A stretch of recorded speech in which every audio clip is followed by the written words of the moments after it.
We are back fresh from the weekend, and I'm ready to rock and roll with some math. How about you? Pre-algebra, guys. I think we're going to have a good time with this today. I will tell you that there's some toughness to it, but after you get past the degree of that, it's really a lot of fun too. I think you might actually enjoy this. Thanks for those who have given feedback. So far, it sounds like from those from whom I've heard. It may not be true of all, but things seem to be going very well. Guys, ask me any questions that you have. Call me, text me, message me, and I'll help you in every way that I can. I know that you understand that I want you to do that, but I want to go ahead and tell you again so you feel comfortable doing it as well. Well, what we're going to be doing today is we will be finding the products as well as the quotients. That is, products being multipliers and quotients when you're doing dividing of radicals or numbers that are being square rooted. And we're going to just go ahead and get right into it because I have a lot I want to cover. I know it doesn't look like it because there are only 4 problems on the board. But I'm going to have to pause and splice videos because I have 6 more that I'm going to toss up there. But don't get too concerned. It's going to go relatively quickly. I do promise you that. It won't be terribly bad. And again, I think you'll enjoy it if you enjoy math at all. Well, here's what we're going to do. We're going to find the square root of 900. But guys, don't just punch these into the calculator, okay? Because almost all of them are still going to have a square root at the end, and I don't believe you have any calculator that's going to give you the right answer. Now, I'm not saying you can't use a calculator. I'm not against your doing so, but it's not going to give you the number that you need with most of these still being in square root form in the end. And I'll show you what I mean in just a minute. If I were to tell you, you find the square root of 900, what would you say? Maybe, oh no, God, it's impossible, right? We might think that, but no, it's really not. Here's a way that we can do it. A square root of one number is equal to multiplied factors or products of that same number that also have a square root symbol over them. For instance, let's say, I'm saying that twice, but let's say, the number 900, into what 2 numbers could you break those down that's just really easy and common? And what I mean by that is this. How about as multipliers 9, okay, and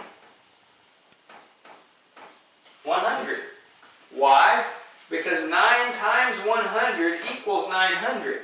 But notice the square root of 900 is the same thing as the square root of 9 times the square root of 100, because if you multiply them together and combine that square root symbol, you have the square root of 900. Isn't that neat how you can do that? Here's why I've done that though. I've selected 2 easily understood perfect square numbers. Meaning I know the square root of 9 is what number? In other words, what number times itself gets me to the number 9? 3. Okay? The square root of 9 is 3. Times, which is implied with these just kind of being against each other, and if it helps, I could write a dot there, but understand from now on, when you see those 2 square rooted numbers just hitting each other, that means they're already being multiplied together anyway. Square root of 9 is 3. Guys, what's the square root of 100? Or in other words, what times itself gets me to 100? Simple as pie. 10 times 10. And therefore, the square root of 100 is simply the number 10. Look, I've simplified. The square root of 9 is 3. And the square root of 100 is 10. And I still have them multiplied together as I broke them down right up here. And guys, what is 3 times 10? 3 times 10 is 30. And that's the answer. Isn't that neat? I took a big, huge number trying to take the square root. Didn't have a clue where to start, except I just broke them down into 2 factors that I knew were perfect squares. In a perfect world, a number is going to be a perfect square, as the square root of 900 is. However, with all the rest of these, both numbers into which we break them down are not going to be perfect squares. And so what we're going to do, though, is still simplify and pull out a number that is a perfect square and leave under the square root sign as one of the factors a number that is not a perfect square. And we just leave it in that form because you cannot simplify it any further. Now, let's consider this. How about the number 48? Is there any number of which you can think that is a factor of 48 that is a perfect square? Okay, we could do, for instance, 4. All right, 4 would work because 4 goes into 4, 4 goes into 8. You want to try that? We could. But I would suggest doing one even higher than that. Let's go up. Another perfect square number, 9. Well, 9 doesn't work there. That's not going to be conducive to our purposes. Okay, how about 25? No, 25 wouldn't work there. Let's go down between 9 and 25. How about the number 16? The number 16. Will 16 go into 48? Yes, it will. And I know that's off the multiplication chart. You can do it an easier way with 4 and then end up doing 4 again, but you can go higher as well. Let's do with a bigger number right now. Okay, 16. What times 16 gets me to 48? And if it would help, again, I told you, I don't care if you use your calculators for this, especially some of these numbers are off the multiplication chart. Where are we? Right there. Can you see all right? So I'm going to plug in 48 divided by 16. 48 by 16 is what? It's 3. And so under one square root sign, I have 16, which is a perfect square. That's why I did that. And the second one, I'm going to have 3. Now, 16 is a perfect square because there's a number times itself that gets me to 16. And that's the number 4. And so I'm going to simplify the square root of 16 to 4. And I can't do anything with that one. And I'm going to leave it the way it is, the square root of 3. And look, guys, I'm done. I am done. Now, if you were to punch into your calculator 4 times the square root of 3, it's going to give you some number, and it'll be counted wrong on your homework and on your test. Because you're writing the product and the quotient of radicals in simplified form, but without simplifying a number under a radicand or a square root symbol that cannot be broken down further. So you can still use a calculator, but don't write a finalized number that's not a whole number. This one's okay, because that's a whole number. That means 900 is a perfect square. But there will be times, and most of them are going to be that way, that you're still going to have that square root symbol and some number below it. Okay, let's go right up here, and let's see if we can find, for number 3, okay, let's see if we can find for number 3 any breakdown that'll help us. I'm going to start small on this one because I just don't know where to even begin, it feels like. And so I'm going to start with 2. All right, square root of 2. Now, what I'm going to do is divide 2 into 162. And I'm going to keep all the answer underneath the square root symbol also. What is 16 divided by 2? That's 8. Okay, that's 8. What is 2 divided by 2? That's 1. Wait a minute here.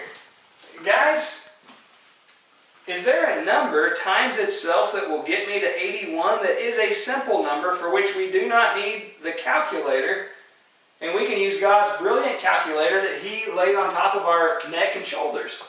Yeah, 9 times 9 from the basic multiplication chart is 81.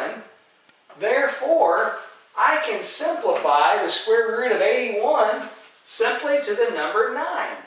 And since they're being multiplied together, I just write what I cannot simplify any further, the square root of 2, and I put the number in front simply because that's standard form. Okay, technically I write it over here and they're still multiplied by each other, but in math, order is often important, and proper order would say you put the number, the simplified square root of 81, in front of what you cannot simplify, the square root of 2. Again, guys, if you want, you can try to take the shortcut and just punch in the square root of 162 in your calculator, but that's going to give you some decimal that is not correct. I'm not saying the number itself is wrong, But writing a radical in simplified form means keeping the radical when you cannot simplify it as a whole number any further, and that's why it'd be wrong. There's no shortcut to some of this math that you're going to have to do, even though you can use a calculator to help you. Okay, number 4, take the square root of 675. I look at that number, and obviously I know it ends in a 5, therefore it has to be divisible by a 5. But I want to ask myself, and I'm going to use my calculator, okay, that some human being made for me. And let me get it right in front of the camera there. So we're ready to roll. I'm going to ask myself, what about a perfect square number? Because that would help me in the simplification process. And I'm going to ask, what about something like 25? Because I know it's a perfect square. 5 times 5 is 25, and so if 25 will go into it, I can just simplify the square root as a factor into 5 outside of the square root symbol and really help break that number down fast. Let's see, it might work and it might not. I know 5 will go into it that I can fall back on if the bigger number doesn't work. So let's punch in 675 and let's divide that by 25. Guess what? It goes into it evenly. And so I can put the square root of 25, understood times, even though I don't have the sign, the square root of 27, because 25 times 27 equals 675. I can write those separate from one another. And I know that this 25 is going to simplify just to 5 because the square root of 25 is 5, meaning 5 times 5. Gets me to that original number. And then I need to break down 27 further as factors to see if I can, in fact, break it down even further than what it is right now. What are 2 common factors of 27? Well, the only ones that are possibilities other than the prime ones outside of that would be 9 and 3. And look, I can write those separately, square root of 9, square root of 3, because that's the same thing as those multiplied together under a combined square root. 5 I've simplified from the square root of 25. Square root of 27 I've broken down into the square root of 9 and 3. And the reason I've done that, guys, 9 is another perfect square. And so I can move this outside with the 3, but since it's being multiplied to it, it's going to be 5 times the square root of 9, which is 3. 3 times 3 gets me to 9. Square root of what I cannot simplify, which is that 3. What is 5 times 3?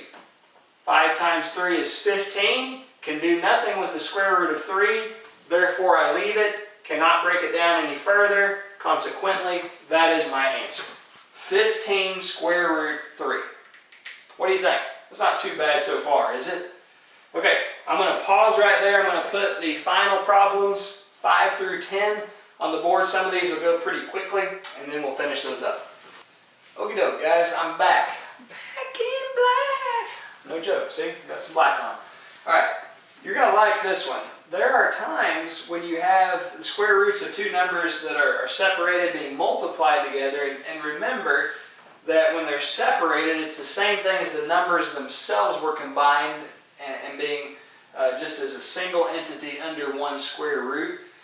And you can't break this down any further to the extent of pulling a number out because these are prime, okay? They're not perfect squares, so that doesn't work. And so what I can do is multiply these 2 together. What is 7 times 3? Where 7 times 3 is 21, and so instead of having the square root of 7 times the square root of 3, I can make it the square root of 21. And because of outside of 21 and 1, 7 and 3 are the only factors, I already decided I can't break that down any further. And it may seem like, wait a minute, I made it more complicated than when I started. No, actually, there's a sense in which we simplified it. Because it's better to have one number that can't be broken down as far as pulling anything to the outside under a square root than it is having 2 separate numbers under square roots and you can't pull anything out. So that actually is its simplified form which is probably the easiest thing we've done with this up to this point. There are times that you can't simplify it any further, and actually the way to simplify it is just to throw both of those numbers under one happy roof. Okay, in the case of cases of 6 and 7, and especially 6, sometimes what I need to do when I don't have perfect squares and they're separated, remember, it's the same thing as if I write them all together, but that's going to give me a really big number if I do that. What I can actually do is break down these terms even further, again under one umbrella, just by factoring in prime terms numbers, and then I can combine some of those to make a perfect square, or maybe a couple of them, and to pull more numbers to the outside to put it in simplified form. And so that's what I'm going to do with the number 14.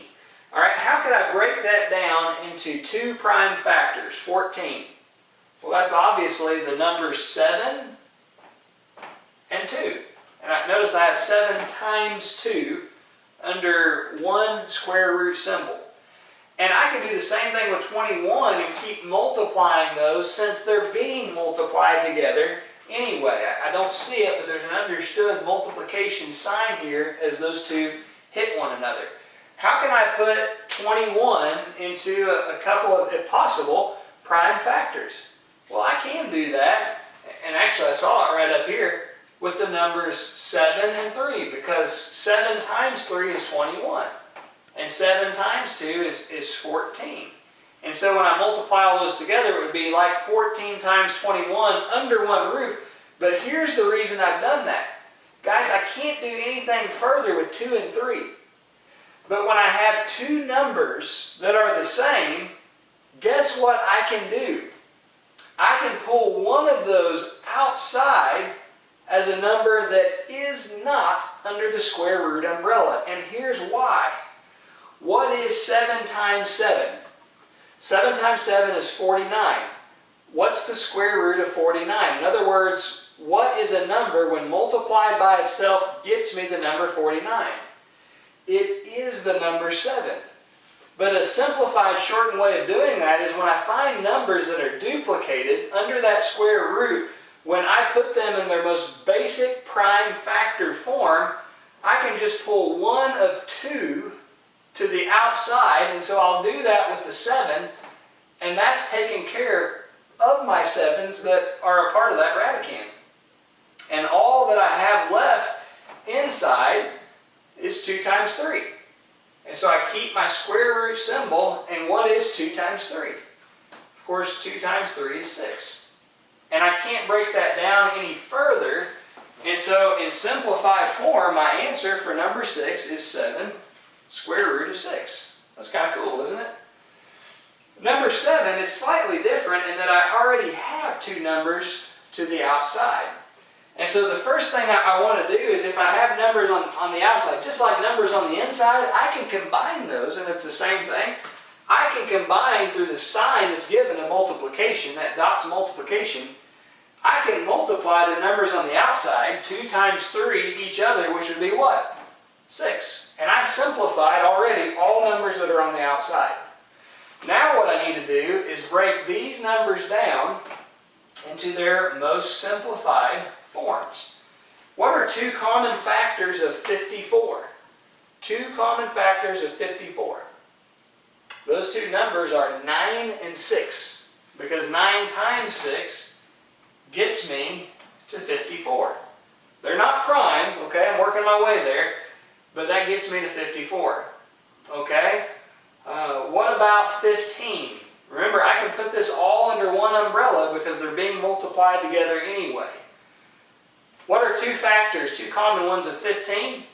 The numbers 5 and 3. 5 and 3. Okay. What I have to do is get all of these in prime factored form, and 2 of them are there in 5 and 3, but the other 2 are not. So I need to carry down my 6, and I need to break them down even more. Into what prime numbers can I put 9? What 2 multiples of each other give me 9? How about 3 and 3? What 2 multiples of 6 put me in prime factored form? two multiples of 6. The numbers 2 and 3. And then I bring down what I already have, and 5 and 3. Does all that make sense? My 2 3's came from my 9. My 2 and my 3 came from my 6. My 5 and my 3 I just brought down because they're already prime factors. And now, guys, here's what I can do. I can see what numbers in their most basic prime factored form are duplicated. And there are 2 3's, which means of those 2, I can take 1, okay, and I can move that to the outside and multiply one of those 3's on the outside times my 6 that is already outside. Here's why. 3 times 3 is 9. The square root of 9 is 3. And so I can bring it outside of from under the square root symbol. Now look, do I have any other duplicated numbers? Yes, I have 3 times 3 again. And so I can essentially move both of those 3's by taking 1 3 and putting it on the outside. So I have 6 times 3 times 3. The reason for that is the square root of 9, when those are multiplied together, is 3. And so I can move that outside. But I get rid of both of those 3's when I do it. Now, do I have anything left that will go to the outside? No, because there are no duplicated numbers in prime factored form. All that I have is 2 and 5. What is 2 times 5? That is 10. Now to simplify, I need to find out what is 6 times 3 times 3. I would prefer to do it this way myself. What is 3 times 3? That's 9. What is 9 times 6? Well, we already talked about that. 9 times 6 is 54. So on the outside of the radicand, I had 54, and that with which I can do nothing, the number 10, I just leave under the square root symbol. So my answer is 54 square root of 10, or times the square root of 10. Okay, so for numbers 8, 9, and 10, I want to talk about an important rule before we do them. The square root of a, some number, over the square root of b, some number, is the same thing as the square root of a divided by b under the same square root umbrella, just like what we've been doing back here. Or if you prefer, if the square root of two numbers is under the same radicand, you could also write them separate with being underneath their own square root symbols, and it's the same thing as if they were under one. So if they're separated, but as a fraction, it's the same thing as if they are under the same square root. Or if they're under the same square root, you could also pull them apart and do some mathematical process, whichever of the two is easier to simplify them. Now, on number 8, we have 25 over 4 under the same radicand. But remember, that's the same thing as if you separate the two, so that's what I'm going to do. I'm going to put 25 under its own square root symbol over 4 under its own square root symbol. And here's the reason I did that. What's the square root of 25? What times itself gets you to 25? That's the number 5. What's the square root of 4? Or what times itself gets you to the number 4? That's the number 2. Guys, look at that. We just removed this single square root symbol by breaking it down into two separated ones, and that's why sometimes it can help you to do that. The answer is 5 seconds, or 5 divided by 2, or Gage, you or Nikolai or Ken, you guys have probably already done it. You could also have 2 and 1/2, or 2.5, and that would work as well. But there's no square root left. That's pretty cool, isn't it? All right, let's try this one right here. I have separated square root symbols, the square root of 45 over the square root of 5. But remember, it's the same thing as writing it just under one square root symbol. And so I'm going to rewrite this one that way. And here's the reason that I'm going to do that. I put a 9 instead of a 5. Let's fix that. 45 over 5 under the same square root symbol. The reason I just did that is because, look, I can simplify 45 over 5 before I apply the square root. Order of operations. What is, guys, what's 45 divided by 5? That's an even number, 9, and the reason that's important, simplified to the square root of 9, what's the square root of 9? Or what times itself gets me to 9? That's the number 3. And guys, that's my answer, 3. But I couldn't have done that, at least not quite so easily, if I had kept it separated as initially I was given the problem. But because I put them under one radicand, it was easy for me to just simplify this fraction and then just take the square root of 9. Okay, let's do one more. I have these two separated. I don't like that because this one's not a perfect square. Just like this one's not a perfect square. Okay, if you try to do them separately.